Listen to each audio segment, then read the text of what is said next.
All right, after 3 deep, meaningful presentations, I'm going to show how shallow and single-minded I am by giving you another investment speech.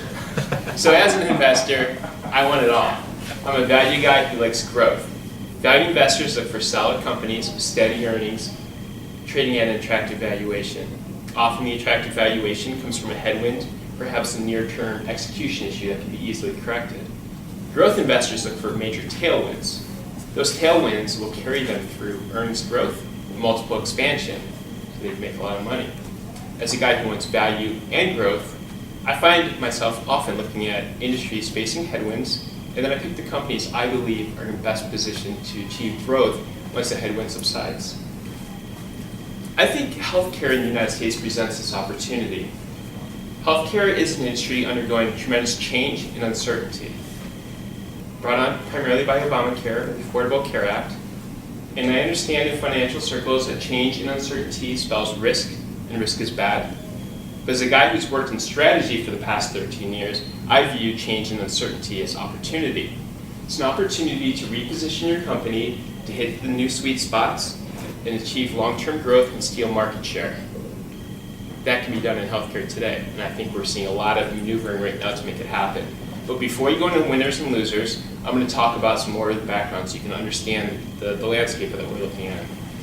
Healthcare in the United States is a problem. We spend more than any other country in the world.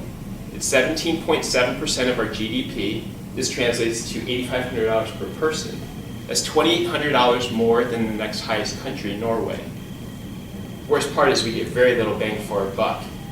Our average lifespan is 3 years less than the developed world average.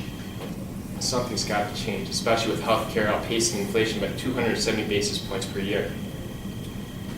Enter Obamacare. He's done a great job of getting this thing done and out there, and despite the problems, it's happening. What are the objectives of Obamacare? It's been pounded in our head for the last several years, but I'll remind you again. Get more people insured, lower healthcare costs. It's estimated by Congress Budget Office that it's going to be 25 million more people insured by 2016. Although that represents a gap of 31 million people who still aren't insured, it's 9% growth over today, and that's a good thing. That's a boon for healthcare providers, definitely a positive. But we have a negative as well on the cost constraint side. Government programs, pressures on reimbursement rates, more competitive marketplace, and an aging population shifting into Medicare and Medicaid, which carry lower reimbursement rates. It's going to put a lot of pressure on healthcare providers and what they can charge. That's a negative. So if you want, you can just be an investor and walk them away and say it's a wash, right? There's definitely pockets of strength there and things to avoid as well. Let's first look at healthcare companies. Healthcare exchanges, that's new, right? It's leveling the playing field. It's lowering the barriers of entry for smaller health insurance providers. That lets them show their benefits to customers in the marketplace without incurring the marketing expenses that we've traditionally seen in this space. It's a negative for the larger companies because they have more competition. They're going to have to offer more attractive rates. Pharmaceutical companies, lots of pressure, especially with the seniors who require the bulk of pharmaceuticals.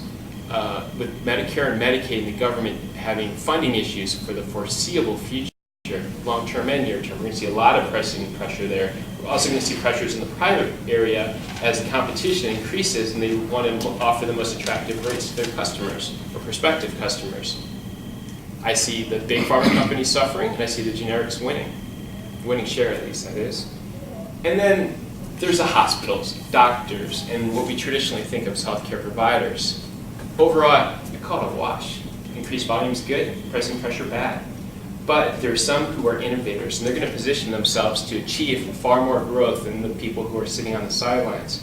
I think technology is going to serve one great form of innovation. As a guy who's worked in technology for most of his career, I can tell you healthcare has been a laggard in technology adoption for 2 decades now. But hospitals looking to deploy devices, that could be tablets, software, and other products to make their doctors and nurses more productive, they're going to be able to handle more volume than competitors who don't adopt the technology.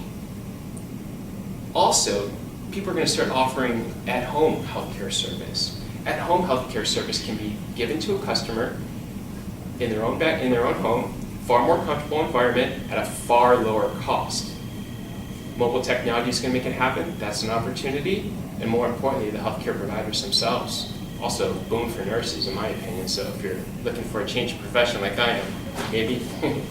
And additionally, I think proactive programs, or the way healthcare is administered, is going to be an important change as well. I touched upon this a couple weeks ago in my Weight Watchers pitch, right? Weight management is a major problem in this country. We have 100 million obese people. The obese population of 100 million people carry on average $2,700 more in incremental healthcare costs than people who aren't in this category. If I were a healthcare payer, I would look into other alternatives like weight management programs, Weight Watchers for example, where I can pay $25, $50 a month for proactive care to prevent those long-term costs that are caused by health issues associated with obesity. Hospice care is another one too. I know it's a sensitive subject and it's frowned upon in this country, but it's very well respected. In other parts of the world, it's a more dignified way to die. I think payers and other providers are going to change the perception as much as they can, considering the majority of healthcare costs in this country are administered or consumed within the last 1 or 2 years of a person's life when the quality of life is lowest.